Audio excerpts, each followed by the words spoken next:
بسم اللہ الرحمن الرحیم۔ آج ہر شخص کامیابی چاہتا ہے، وزیر اعظم سے لے کے گدھا گاڑی چلانے والے تک ہر شخص چاہتا ہے کہ میں کامیاب ہو جاؤں، دنیاوی اعتبار سے بھی کامیاب ہو جاؤں اور آخرت کے اعتبار سے بھی کامیاب ہو جاؤں۔ آخرت کے اعتبار سے کامیابی کیسے ملے گی، اس پر ہم الگ سے ویلاگ کریں گے۔ دنیاوی اعتبار سے کامیابی کے کئی اصول، گر، فارمولے ہیں، کسی ایک کو بھی اپنا لیں تو آپ کامیاب ہو جائیں گے۔ کامیابی کے لیے ایک ضروری ہے کہ آپ مستقل مزاجی سے کام کریں۔ قرآن پاک میں آتا ہے فَإِذَا عَزَمْتَ فَتَوَكَّلْ عَلَى اللَّهِ، جب کسی کام کا تم عزم کر لو تو اللہ تبارک و تعالیٰ پر بھروسہ کرتے ہوئے وہ کام کرتے رہو، محنت کے ساتھ، مستقل مزاجی کے ساتھ، توجہ کے ساتھ، یکسوئی کے ساتھ کام کرتے رہو۔ لوگ کرتے کیا ہیں؟ کام شروع کیا، ایک دن کیا، 3 دن نہیں کیا، کبھی 8 بجے جا رہے ہیں، کبھی 10 بجے جا رہے ہیں، کبھی 5 بجے جا رہے ہیں، ایسا نہیں۔ جگہ پانی چھت سے پانی کا ایک قطرہ مسلسل نیچے گرتا رہے تو نیچے سخت ترین چٹان پڑی ہوئی ہو تو اس میں بھی سوراخ ہو جاتا ہے، ٹھیک ہے۔ تو ایک کامیابی کا راز یہ ہے کہ آپ نے جو کام کرنا ہے، جو بھی کام کر رہے ہیں، چھوٹا کر رہے ہیں، بڑا کر رہے ہیں، کوئی بھی ہے، آپ وہ کام مستقل مزاجی کے ساتھ صبح شام کرتے رہیں۔ وَلَا يَخَافُونَ لَوْمَةَ لَائِمٍ، ملامت کرنے والوں کی، تانا زنی کرنے والوں کی، جھگڑا کرنے والوں کی، ٹانگیں کھینچنے والوں کی، حسد کرنے والوں کی آپ نے پرواہ نہیں کرنی۔ کام کرنا شروع لگتے ہیں، لوگ کہتے ہیں کہ اچھا کیسے کیا کام کر رہے ہیں، یہ کام تو آپ کے شایان شان نہیں ہے۔ مجھے یاد آ رہا ہے کہ مفتی شفیع رحمہ اللہ فرمایا کرتے تھے کہ مولوی ملامتی فرقہ ہے، ملامتی طبقہ ہے۔ اگر مولوی پیدل جا رہا ہو تو لوگ کہہ رہے ہیں کہ دیکھو دنیا کہاں پہنچ گئی، کاروں میں، جہازوں میں سفر کر رہی ہے اور مولوی بیچارہ پیدل جا رہا ہے۔ اگر مولوی اچھی گاڑی میں جا رہا ہو، پراڈو میں جا رہا ہو، ویگو میں جا رہا ہو، لوگ کہتے ہیں کہ دیکھیں نبی صلی اللہ علیہ وسلم کے یہ وارث ہیں اور نبی نے سادگی کی دعوت دی ہے، اور مولوی کی ٹور دیکھو اور یہ پراڈو میں جا رہا ہے، گاڑیوں میں جا رہا ہے، شاہانہ زندگی گزار رہا ہے۔ اگر مولوی نے سادہ کپڑے پہنے ہوں تو تانا دینے لگتے ہیں کہ دیکھو مجلس میں آ گیا ہے، کتنے سادہ کپڑے پہنے ہوئے، کتنے سادہ جوتے پہنے ہوئے، کیا پگڑی نہیں پہنی ہوئی، کیا دنیا کا نظام یہ خاک چلائیں گے؟ اور مولوی لش پش کپڑے پہنے، اچھے جوتے پہنے، اچھا چشمہ لگائے، گھڑی پہنے، اچھی گاڑی ہو، اچھی خوشبو لگائی ہو، تو لوگ کہنے لگتے ہیں کہ مولوی نے دیکھو کتنا اسراف کر لیا ہے۔ اگر وہ مدرسے میں اچھا باغیچہ بنا لے، مدرسے کو خوبصورت بنا لے، نفیس بنا لے، تو مولوی کو تانا دینے لگتے ہیں کہ دیکھو انہوں نے زکوٰۃ، خیرات اور عطیات کے پیسے کہاں پارکوں پر لگا دیے ہیں، اتنے پارک سے، اتنے سوئمنگ پول سے تو ایک نیا مدرسہ چلایا جا سکتا تھا۔ اگر پارک نہ ہو، گھاس نہ ہو، سوئمنگ پول نہ ہو، خوبصورتی نہ ہو، پھر تانا دیا جاتا ہے کہ مولوی نفاست سے نہیں رہتے ہیں۔ حدیث پاک میں آتا ہے الطہور نصف الایمان، الطہور شطر الایمان، مولوی جو صفائی سے نہیں رہ رہے، تنظیم سے نہیں رہ رہے، پھر اس پر بھی تانا دیا جاتا ہے۔ تو کسی حال میں لوگ آپ کو جینے نہیں دیں گے، جس حال میں جینا مشکل ہو اس حال میں جینا لازم ہے۔ تو آپ کسی کی پرواہ نہ کریں۔ ملامت کرنے والا فرقہ، طبقہ ہر دور میں رہا ہے۔ رسول اللہ صلی اللہ علیہ وسلم کی حیات طیبہ کا مطالعہ کریں تو وہاں کے جو کفار تھے، وہاں کے جو لوگ تھے، نبی کریم صلی اللہ علیہ وسلم پر تانے کسا کرتے تھے، تانے دیا کرتے تھے، حسد کیا کرتے تھے، نفرت کیا کرتے تھے، بغض کیا کرتے تھے، عداوت کیا کرتے تھے۔ لیکن رسول اللہ صلی اللہ علیہ وسلم کا جو ویژن تھا، جو فکر تھی، جو کام تھا، اس کو مسلسل جاری رکھا۔ ہر وقت ایک ہی فکر تھی کہ اللہ تبارک و تعالیٰ کا دین ہم سب کی زندگیوں میں آ جائے۔ لا الہ الا اللہ، اللہ ہی اللہ ہی اللہ ہے، اللہ کے سوا کوئی معبود نہیں۔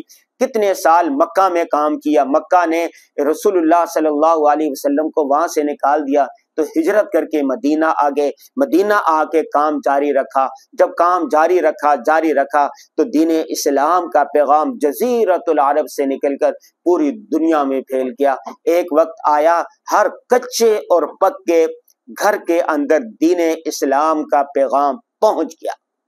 یہ یہ تاریخ ہمیں کیا سبق دیتی ہے؟ یہ تاریخ ہمیں یہ سبق دیتی ہے کہ آپ جو کام کرنے لگے ہیں، اگر آپ کی دکان ہے، دودھ کی دکان ہے، تو آپ اس کو صبح سویرے کھولیں، ایک ٹائم پر کھولیں اور دکان پر بیٹھے رہیں، اللہ کا نام لے کے دکان کھولیں، اور آپ دودھ میں ملاوٹ نہ کریں، آپ کم نہ ناپیں، آپ پورا ناپیں، آپ اچھے اخلاق کے ساتھ پیش آئیں، اور شام کو جو ٹائم بند کرنے کا ہے اس ٹائم پر بند کریں۔ لوگوں کو پتا ہو کہ اگر اس نے کہا ہے کہ 7 بجے دکان کھلتی ہے تو آپ نے 7 بجے کھولنی ہے، اور اس نے کہا ہے کہ یہ رات 12 بجے بند ہوگی تو آپ نے رات 12 بجے دکان بند کرنی ہے، گرمی ہو یا سردی ہو، کیسا بھی موسم ہو، خزاں ہو، بہار ہو، بس آپ نے مستقل مزاجی کے ساتھ وہ کام کرتے رہنا ہے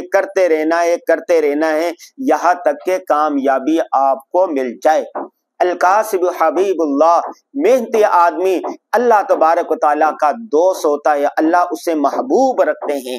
رسول اللہ صلی اللہ علیہ وسلم نے ایک شخص کو دیکھا، اس کے ہاتھ کھردرے ہوئے تھے۔ رسول اللہ صلی اللہ علیہ وسلم نے کہا کہ فلاں تیرے ہاتھ اتنے کھردرے کیوں ہیں؟ اس نے کہا یا رسول اللہ، میں پہاڑ پر جاتا ہوں، پتھر کاٹتا ہوں، اور پتھر کاٹ کے لا کر اس کو بیچتا ہوں، اس سے جو آمدن ہوتی ہے میں اپنی بیوی بچوں کے والدین کے لیے روزگار کا انتظام کرتا ہوں۔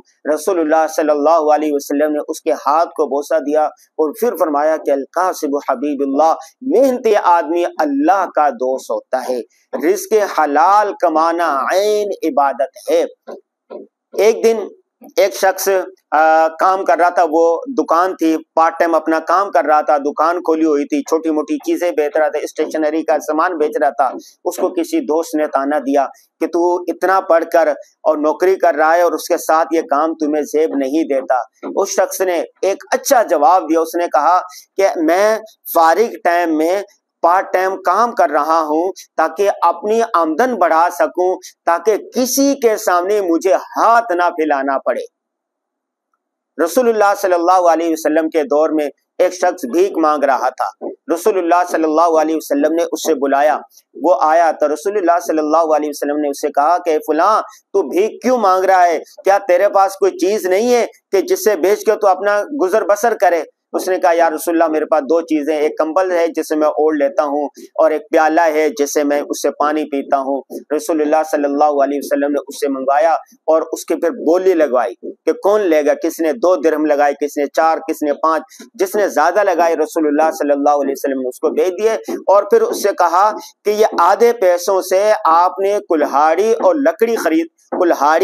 اور رسا خرید لینا ہے، اور آدھے پیسے سے کھانا وغیرہ لے لیں، بچوں کے لیے اپنے کھانے پینے کا سامان لے لیں، اور یہ جو کلہاڑی ہے اور یہ رسا ہے اس کو لے کے روزانہ تم صبح جنگل میں جایا کرو، لکڑیاں کاٹا کرو، لکڑیاں کاٹ کر پھر مارکیٹ میں آؤ، بازار میں آؤ، اس کو فروخت کرو، اس کے بعد جو آمدن ہو پھر اس سے یہی کام کرو، تھوڑے پیسوں سے اپنی ضرورت کی اشیاء لے لو اور یہ کام کرو، اور ہاں چند دن مجھے نظر نہیں آنا۔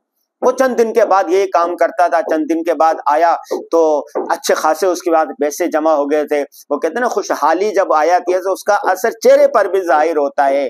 تو رسول اللہ صلی اللہ علیہ وسلم نے اس سے فرمایا کہ فلاں یہ بہتر ہے یا وہ بہتر، یہ بہتر ہے یا وہ بہتر، تاکہ قیامت کے دن مانگنے کی ذلت کا نشان چہرے پر آتا۔ یقیناً یہ بہتر ہے۔ تو آج دیکھو نوجوان بھیک مانگتے رہتے ہیں، بیٹھے رہتے ہیں، والدین پر بوجھ ہوتے ہیں، دوسروں پر بوجھ ہوتے ہیں، لیکن کیا محنت نہیں کرتے۔ نوجوان اگر کامیابی چاہتے ہیں تو دیکھو آج بھی نا تمام اداروں کو اچھے افراد کی ضرورت ہے، اچھے ٹیچر کی ضرورت ہے، اچھے کلرک کی ضرورت ہے، اچھے باورچی کی ضرورت ہے، اچھے ملازم کی ضرورت ہے، اچھے ڈرائیور کی ضرورت ہے، لیکن ان کو ملتا نہیں ہے۔ ایماندار ملازم نہیں ملتا۔ آپ اپنے اندر ایمانداری پیدا کر لیں، وقت کی تنظیم پیدا کر لیں، ٹائم مینجمنٹ سیکھ لیں، محنت کرنے لگے، جو کام آپ کو دیا جائے آپ محنت کے ساتھ وہ کام کریں تو دیکھیں کامیابی آپ کے قدم چومے گی۔ محنتی آدمی اللہ کا دوست ہوتا ہے، محنتی، دیانتدار، امانت دار جس کام میں بھی جائے گا، جہاں پر بھی ہاتھ ڈالے گا کامیابیاں اس کے سامنے بچھتی چلے جائیں گی۔ نوجوانوں کو چاہیے کہ وہ کام کریں، انتھک کام کریں، محنت کریں، مستقل مزاجی کے ساتھ کریں۔ جو کام کرنے لگ جائیں پھر وہ کرتے رہیں کرتے رہیں کرتے رہیں یہاں تک کہ کامیابی نصیب ہو جائے۔